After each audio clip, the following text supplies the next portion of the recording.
Ya hemos platicado el tema del flujo de efectivo. Esto es básicamente sumar todas las entradas de dinero, es decir, los ingresos que pueden ser diversificados en un negocio, no solo son las ventas, sino pueden ser comisiones, rentas, etcétera, menos la salida de dinero, es decir, toda empresa tiene salidas de dinero para pagar a sus empleados, para pagar la renta, para pagar la materia prima, las mercancías, etcétera. Todas estas son egresos. El resultado, es decir, ingresos menos egresos, es el flujo de efectivo, es el efectivo que tenemos resultante.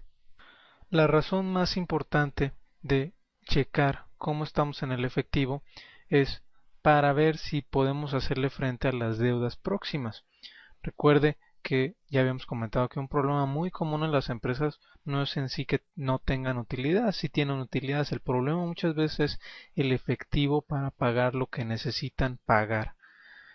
Por ejemplo, digamos que un restaurante tiene muchas ventas,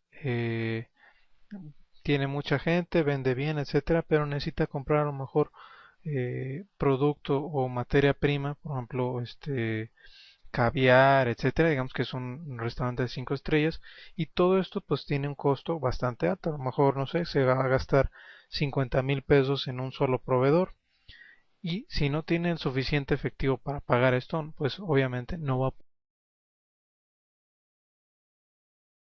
a las necesidades que tiene el negocio. Veamos la fórmula básica, vamos a recuperar el dato del saldo anterior o del mes anterior de efectivo que tenemos, simplemente checamos en el banco o si tenemos una caja física cuánto dinero tenemos en ese momento, le vamos a sumar todas las entradas de efectivo, es decir, dinero ya líquido que tenemos, no vamos a incluir aquí por ejemplo los aspectos de si dimos un crédito, nada más vamos a ingresar lo que recibimos de ese pago proporcional mensual de ese crédito, es decir, nada más lo que tenemos líquido en efectivo, menos los egresos, las salidas de efectivo para ese mes. Igualmente, si por ejemplo el proveedor nos está dando tiempo o un periodo para pagarle el monto total, nada más vamos a poner el monto que le pagamos en ese mes. El resultado de esta suma va a ser el saldo de efectivo actual, es decir, el saldo que tenemos en este mes de efectivo.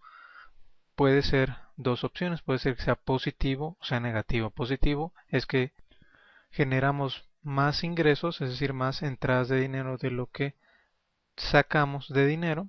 En el caso negativo es que, ok, tuvimos tantas entradas de efectivo, pero sacamos más dinero, es decir, a lo mejor pagamos más dinero por proveedores, por renta, etcétera, y sale un saldo negativo. Este saldo negativo no significa que la empresa esté perdiendo dinero o tenga bajas utilidades, simplemente significa que no el efectivo que sacó fue mayor al efectivo que recibió. Dependiendo del resultado de este saldo de efectivo actual o del saldo mensual, ¿qué podemos detectar? En primer lugar, si los egresos son mayores a los egresos, es decir, salió un saldo negativo, tenemos que buscar formas de capitalizar el negocio, es decir, tiene que ingresar dinero en efectivo de forma externa, sea por un préstamo a un banco, sea por un préstamo de amigos, sea por un préstamo de familiares, sea que le metamos dinero de nuestros ahorros, pero necesitamos ese dinero para capitalizar el negocio. ¿Por qué? Porque necesita efectivo el negocio. Puede determinar también el valor de un proyecto de negocios. Generalmente para determinar un proyecto utilizamos una medida que le llamamos tasa interna de retorno y con esta tasa se puede medir el valor de un proyecto. Para ello utilizamos estos flujos de efectivo que sería la resta de los ingresos menos los egresos y ayuda a planear necesidades financieras futuras. Por ejemplo, si podemos ya ir planeando pagar un crédito mensual con una mensualidad fija, ya podemos irlo incluyendo y podemos ver a largo plazo cuál es la necesidad de efectivo que vamos a necesitar. En esta tabla vemos, por ejemplo, cómo es el diseño y cómo se llenarían los datos del flujo de efectivo. Vemos que en primer lugar forman parte los conceptos de ingresos o entradas de efectivo. Aquí vamos a meterle cualquier ingreso que tengamos, sea por ejemplo ingresos, sean ahorros, sea efectivo que tengamos, son ventas en efectivo obviamente, ingresos en cuentas por cobrar, préstamos y otras formas de ingresos de dinero líquido. El segundo concepto van a ser los egresos o las salidas de efectivo y aquí vamos a poner todos los egresos o salidas de efectivo líquido, es decir, dinero que tenemos que sacar del bolsillo y pagar y la cantidad específica que sacamos o pagamos en ese mes. Puede ser, por ejemplo, el caso de las compras, si pago el monto total o nada más un monto proporcional y el proveedor le va a dar crédito para pagar lo demás en los otros meses, pues obviamente en los otros meses vamos a ir poniendo el dinero que le vamos pagando, los salarios brutos, los gastos en nómina, los impuestos y infinidad. Hay una lista dentro de la libreta con todos los conceptos que podría incluir dentro de este aspecto.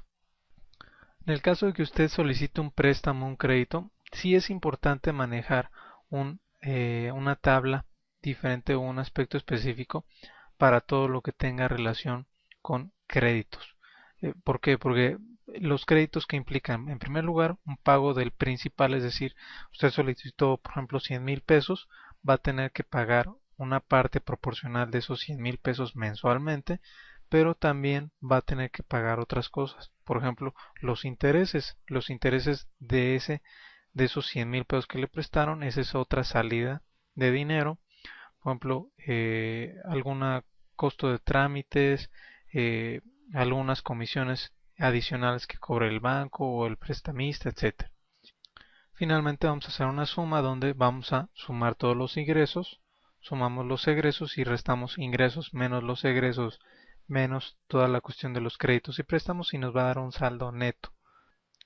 Vemos también, por ejemplo, que hay otra celda que dice saldo acumulado. Esto es simplemente la suma del saldo neto más el saldo anterior.